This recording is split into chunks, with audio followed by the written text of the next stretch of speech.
에베소서 4장 13절, 신약 에베소서 4장 13절 한 절밖에 안 되니까 우리 같이 한번 또박또박 읽도록 하겠습니다. 읽겠습니다. 우리가 다 하나님의 아들을 믿는 것과 아는 일에 하나가 되어 온전한 사람을 이루어 그리스도의 장성한 분량이 충만한 데까지 이르리니. 아멘. 저희 교회는 이렇게 각 달마다 이렇게 특별한 주제를 선정해서 특별히 이렇게 집중해서 하는 그런 일들을 하고 있는데, 이번 9월은 영적 성장을 소망하는, 애쓰는 그런 달로 삼고자 합니다. 그래서 이 영적 성장을 위해서 여러분 같이 온 교회가 함께 집중하고 애쓰고 또 이렇게 기도하기를 축복합니다. 지난 금요일이었는데, 금요일 날도 말씀드렸지만 여름에만 돼도 벌써 곡식은 그 모양을 잘 갖춰요. 그럼에도 이 곡물들이나 이 과일들은 이 가을에 이런 햇빛과 바람 이런 것들이 필요한데, 여름에 그 과일 먹으면 풋사과 같은 거 못 먹어요, 그렇죠? 그러나 가을이 접어들어서 이 과일도 익어가고 곡물도 알알이 익어갈 때 그 속이 꽉 차게 돼서 맛있게 또 먹을 수 있는 것들로 익어가게 됩니다. 이렇게 만물이 익어가는 계절이 바로 가을인데, 우리 성도님들도 우리의 영혼의 믿음 안에서 온전히 익어가는, 이런 성장하는 이런 일들이 있어야 되지 않겠나 하는 마음으로 이번 달을 영적 성장을 위해서 애쓰는 그런 달로 삼고자 한 것입니다. 우리는 지난주에 그래서 성장이 어떤 것인지 예수님의 모습을 통해서 지난 금요일에 살펴봤는데, 온전한 성장이란 어떤 요소들이 있는지 예수님이 아기 때부터 12살 이전에 나와 있는 유일한 기록 한 바가 이겁니다. 누가복음 2장 40절. 아기가 자라며 강하여지고 지혜가 충만하며 하나님의 은혜가 그의 위에 있더라. 뭐 3살 돼서 어떻게 됐다, 4살 돼서 어떻게 됐다 이런 얘기 없어요. 그냥 아기가 자라며 강하여지고 지혜가 충만하며 하나님의 은혜가 그의 위에 있더라. 예수께서는 육체라는 외형의 성장을 온전히 이루고 있었고, 또 그 속사람도 지혜라고 부르는 정신적인 성장도 또 잘하고 있었고, 또 하나님의 은혜가 있었던 그런 영적인 그런 자람도 있는, 이런 것이 잘 연합된 그런 성장을 보여주고 있었어요.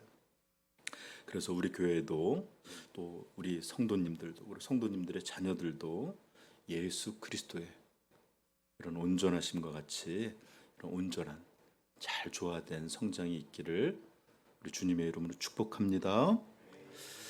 자, 그래서 오늘은 우리 성도님들에게 성장에 대해서 이런 말씀을 전할 것인데, 특별하게 육체의 성장 또는 우리 안에 있는 지혜나 정신의 성장이 아니라 영적 성장, 이것에 초점 맞춰 전하도록 하겠습니다.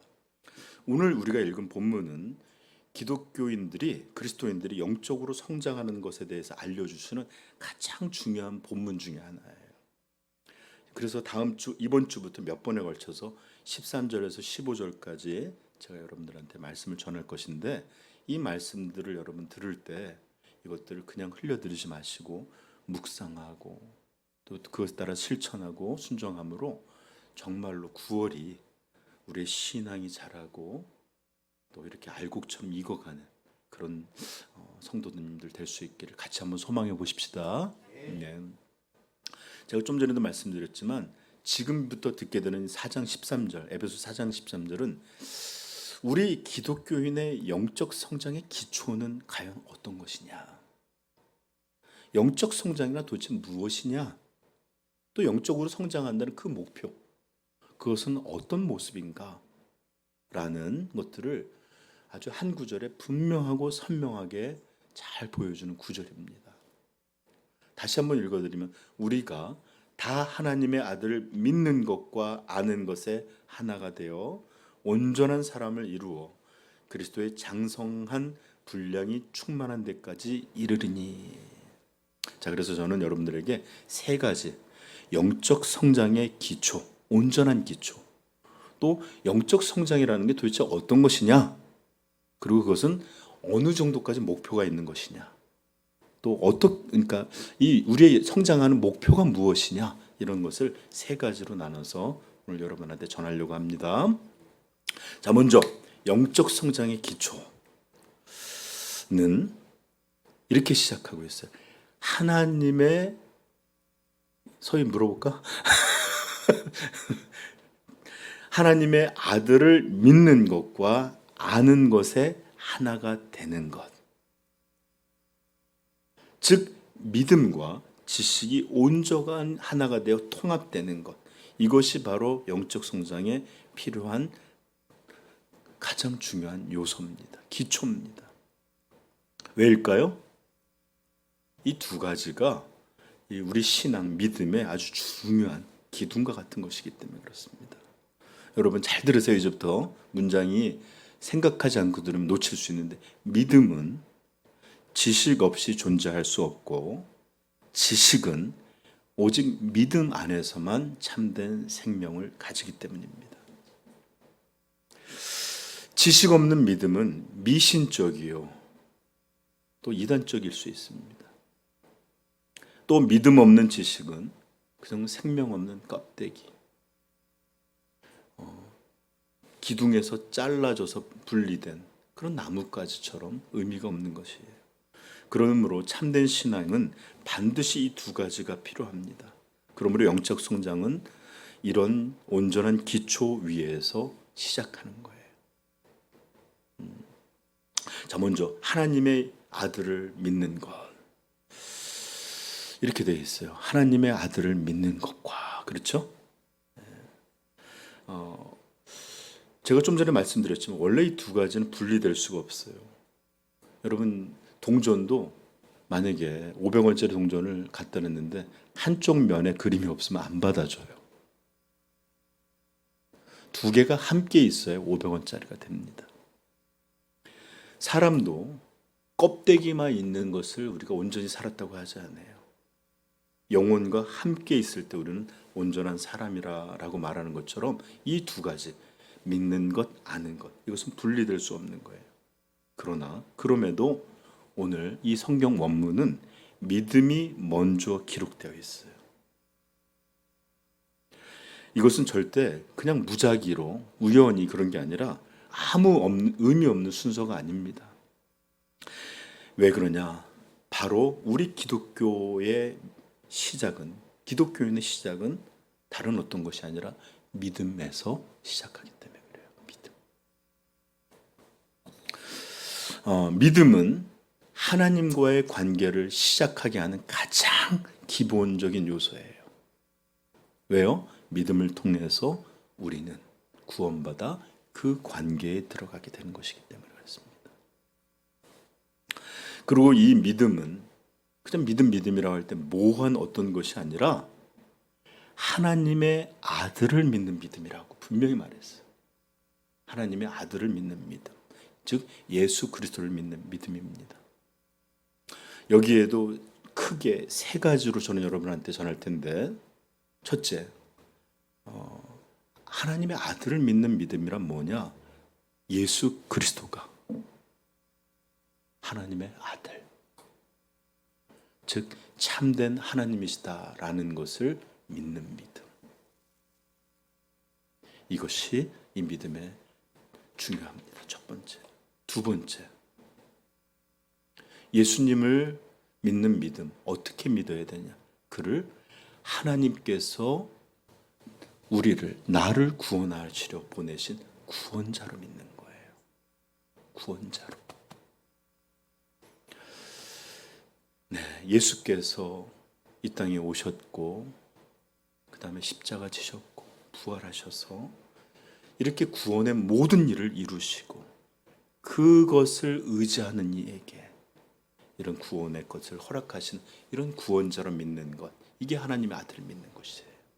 세 번째, 예수 그리스도를 단지 구원자뿐만 아니라 온 우주 만물과 모든 인생들을 다스리시는 주, 통치자, 주권자로 믿는 것. 이게 바로 예수 그리스도를 믿는 믿음입니다. 물론 수십 가지 할 수 있겠지만 아주 중요한 기본적인 요소들만 여러분한테 전한 거예요. 이렇게 신앙은 하나님의 아들을 믿는 것에서 시작합니다.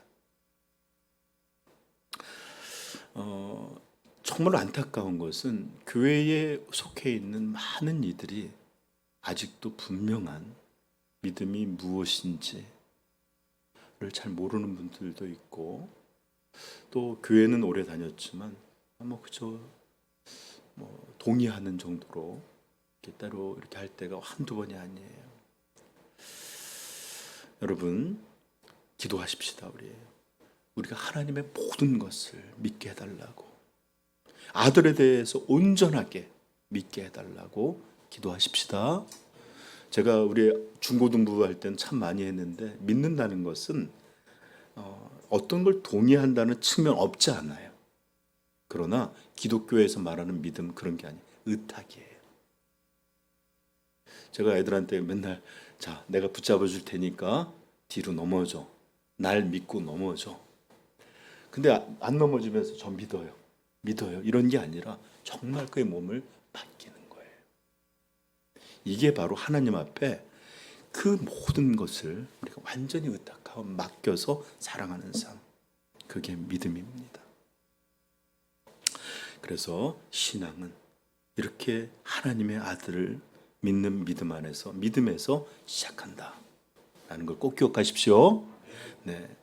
그리고 이제 이 믿음이 그들에게 있는 사람에게 있어서 이제 우리는 두 번째 일을 할 수 있어요. 하나님의 아들을 아는 것.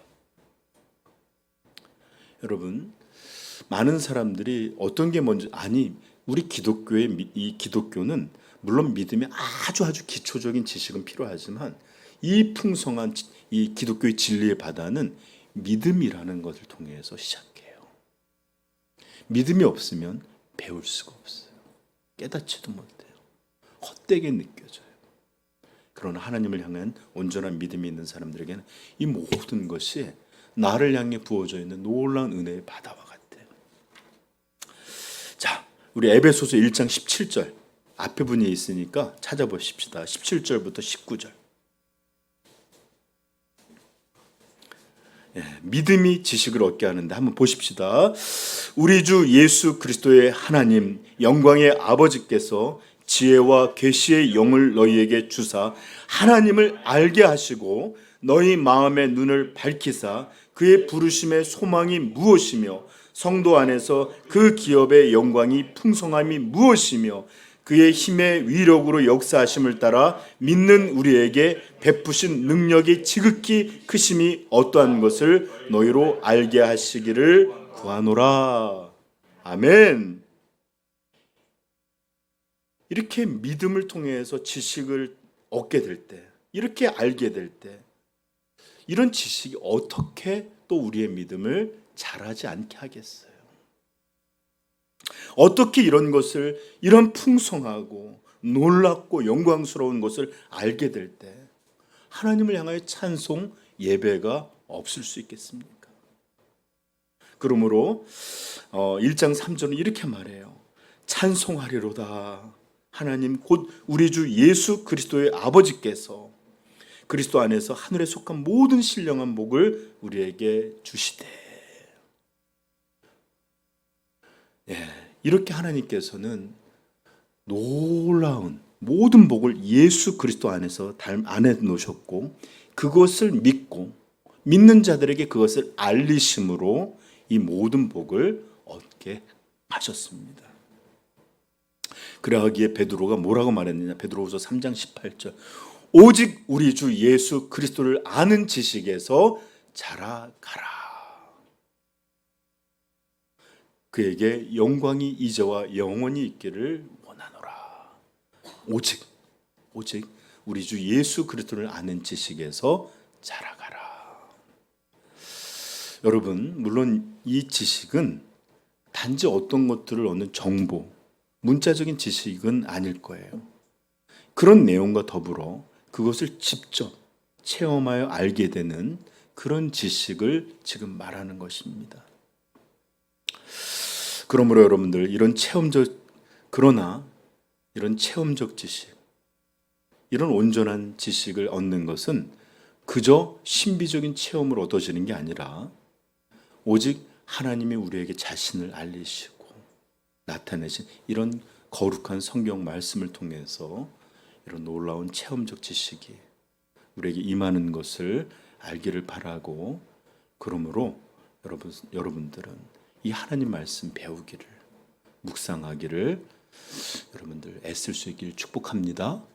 그럴 때 예수 그리스도의 영광스러움을 성령께서는 여러분들의 마음에 알리실 거예요. 네. 자, 이제 우리는 이 성장한다는 것에 어떤 요소가 필요한지를 들었어요. 자, 그러나 성경은 또 뭐라고 말하냐? 한번 보십시다. 13절. 우리가 다 하나님의 아들을 믿는 것, 그리고 아는 것에 하나가 되어 온전한 사람을 이루라 라고 그러죠. 온전한 사람을 이루다. 자, 문자적 의미는 이런 뜻입니다. 더할 나위 없이 완전히 성장한 인간이 되라라는 뜻이에요. 다시 한번, 더할 나위 없이 완전히 성장한 인간, 사람이 되라라는 뜻이에요. 여기 말씀 그대로 온전한 사람을 이루다라는 말이 그런 뜻이라는 겁니다. 자, 영적으로 성장한다는 것은 이렇게 믿는 것과 아는 것이 하나가 되어 더할 나위 없는 완전히 성장한 사람이 되는 것이에요. 이게 좀 어렵게 느껴진다면 여러분 한번 우리 실생활 속에 있는 경험들을 한번 생각해 봅시다. 우리 아이들을 한번 키우는 거 생각해 봐요. 여러분, 아이들을 양육하고 키우는 것에 끝 있을까요? 있습니다. 물론 죽을 때까지 부모들은 자녀들을 걱정하겠지만 아이들을 돌보고 양육하는 것은 반드시 끝나는 때가 있어야 돼요. 성장시킨다라는 것은 어떤 것이냐? 우리 부모들이 막연히 속에 갖고 있는 겁니다. 그 아이가 완전한 성인이 되어 부모의 도움 없이도 홀로 자립적으로 자기의 삶, 자기의 인생의 목표, 하나님의 부르심, 이런 것을 향해서 달려갈 수 있는 완전한 성인이 될 때까지예요. 성인이 된다는 게 어떤 건지 이게 모호하잖아요. 그러니까 끝까지 이럴 수 있지만 여러분, 종종 부모들이 실수하는 때가 있는데 아이들은 다 큰 성장한 성인이 되었음에도 불구하고 본인이 아이를 놓아주지 않는 겁니다. 여전히 나를 의지하게 만들고 여전히 내 품에서 떠나지 못하도록 조정하고 죄책감을 주기도 하고 이러면서 이렇게 아이들을 계속해서 내 자녀의 품으로 남아두게 하는 것, 이건 온전한 양육이라고 할 수 없습니다. 아이러니하게도 전에도 얘기했죠. 부모의 양육의 목표는 내가 필요 없어지는 그런 단계까지 성장시키는 거예요. 목회자의 목적이 뭡니까? 여러분들을 양육시켜서 목회자 없이도 여러분들의 신앙을 이어가고 스스로 하나님을 찾고 하나님을 구하여 살 수 있도록 하는 것, 이게 바로 목회자의 목표예요. 그래서 이게 사실 엄밀하게 내가 필요 없는 것을 위해서 교육하는 것, 이게 교육이고 양육이에요. 그러나 여러분, 절대 슬픈 일이 아닌 것을 알게 되길 바랍니다. 바로 이렇게 완전한 성인, 완전한 사람이 되게 만드는 것, 바로 믿음의 사람으로 온전해지고 성숙해지게 만드는 것, 이게 바로 영적 성장입니다. 아멘. 자, 그렇다면 이 영적인 성장은 어디까지, 도대체 어떻게 되는 것이 완전한 성인이 된다는 걸까? 이것들에 대해서 오늘 영적 성장의 진정한 목표는 무엇인지 마지막으로 살펴보려고 합니다. 오늘 설교 이렇게 짧죠? 네, 그것은 오늘 성경의 말씀을 다시 한번 읽어봅시다. 읽어볼까요? 우리가 다 하나님의 아들을 믿는 것과 아는 일에 하나가 되어 온전한 사람을 이루어 그리스도의 장성한 분량이 충만한 데까지 이르리니. 네, 이 성장의 목표는 뭡니까? 그리스도의 장성한 분량이 충만한 데까지 이르는 것입니다. 그리스도의 장성한 분량이 좀 뭐하죠? 어렵죠? 그래서 제가 번역본들을 막 찾아봤어요. 그랬는데 가장 이해하기 쉽게 선명하게 나와 있는 게 공동 번역. 카톨릭과 개신교가 함께 번역한 적이 있거든요. 공동 번역이라고 부르는데 너무 잘 나와 있는데 표현이 좀 다른데 제가 우리 개신교적으로 바꿨어요. 읽어드릴게요. 마침내 우리 모두가, 원래는 하느님의라고 하는 하나님의 아드님에 대한 믿음과 지식에 있어서 하나가 되어 성숙한 인간으로서 그리스도의 완전성에 도달하게 되는 것입니다. 즉 그리스도의 장성한 분량이 충만한 데까지 뭐냐?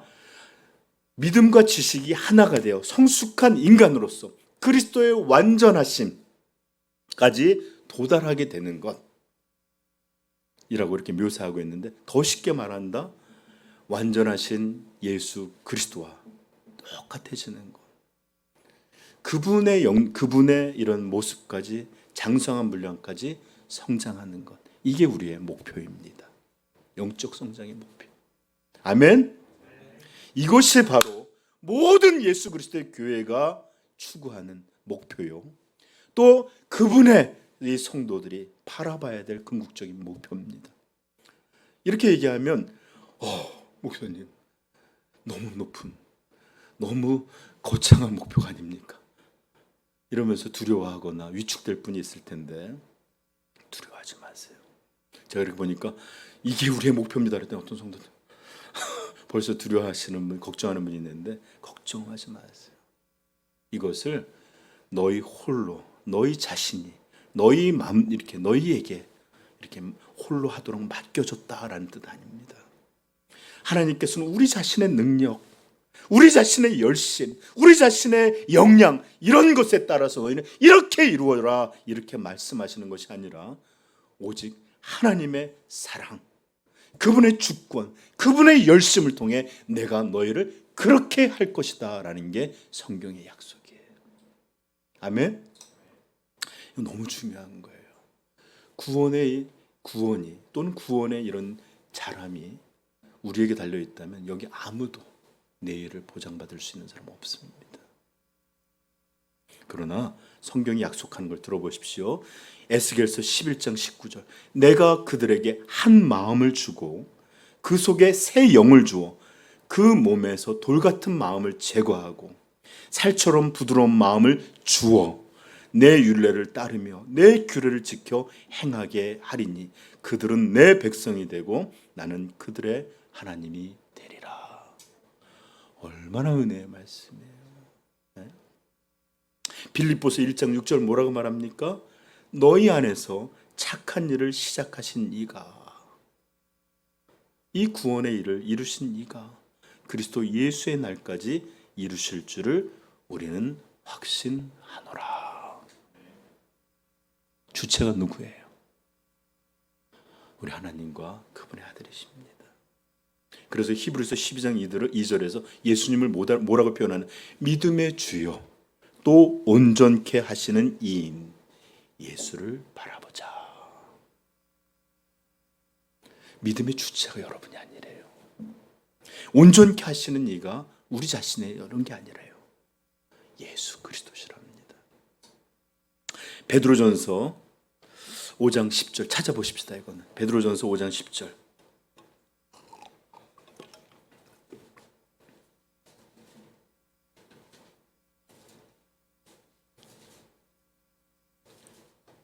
베드로전서 5장 10절 11절 같이 읽겠습니다. 시작. 모든 은혜의 하나님 곧 그리스도 안에서 너희를 부르사 자기의 영원한 영광에 들어가게 하신 이가 잠깐 고난을 당한 너희를 친히 온전하게 하시며 굳건하게 하시며 강하게 하시며 터를 견고하게 하시리라. 권능이 세세무궁토록 그에게 있을지어다. 아멘.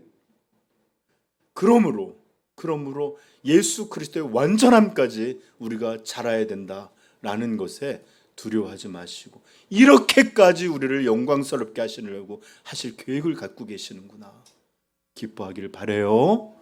아멘. 네. 또한 이렇게 예수 그리스도를 완전히 닮는 그분의 완전하심까지 자란다는 것은 이런 목표가 있다는 것은 우리가 너무 쉽게 우리 신앙생활을 만족하지도 않고 교만하게도 하지 않는 귀한 목표입니다. 여러분 저 좀 보세요. 우리의 목표는 옆 사람이 아니에요. 옆에 보면서 나는 쟤보다 낫지.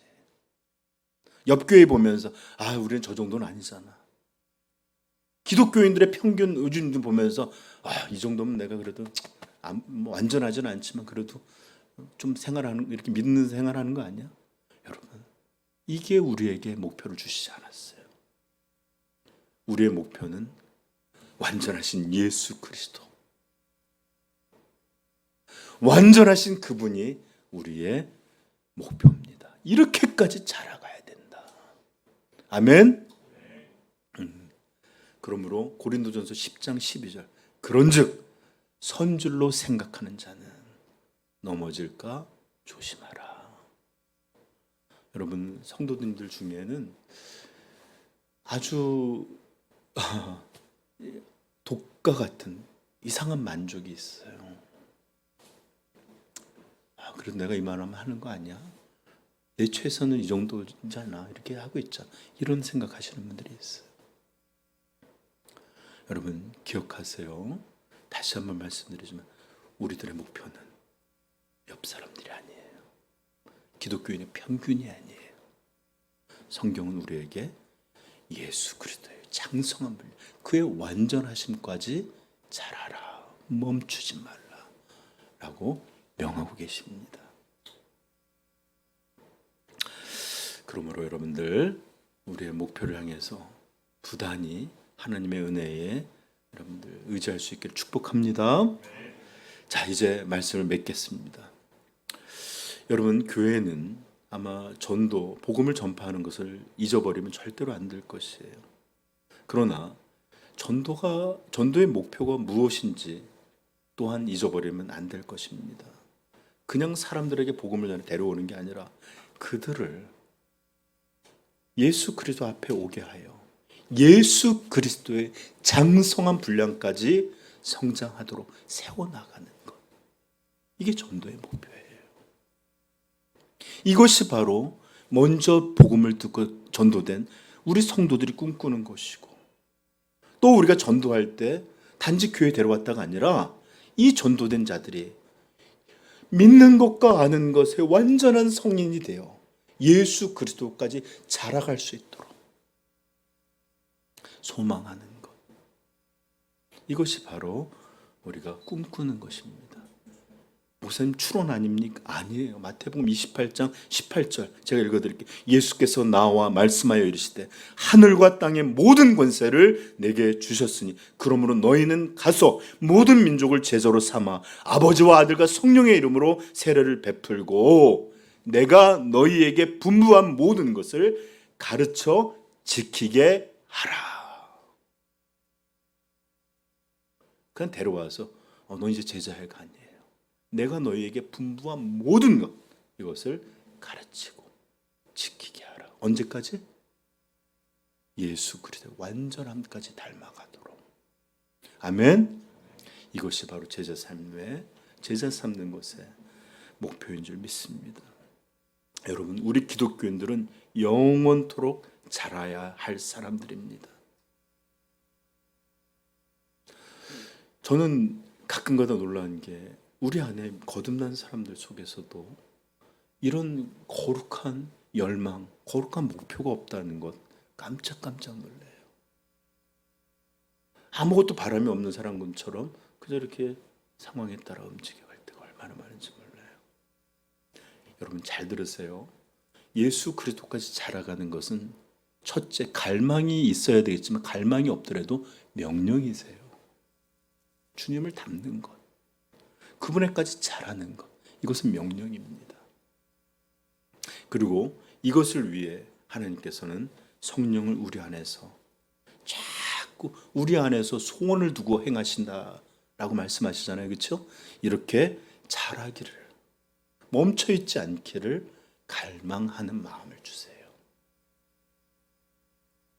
저는 예전에 처음으로 거듭남을 경험했을 때, 이건 제가 훌륭해서, 제가 좀 좋은 귀한 영적인 자질이 있어서 그렇게 이것저것 궁금하고 알고 싶고 배우고 싶은 줄 알았어요.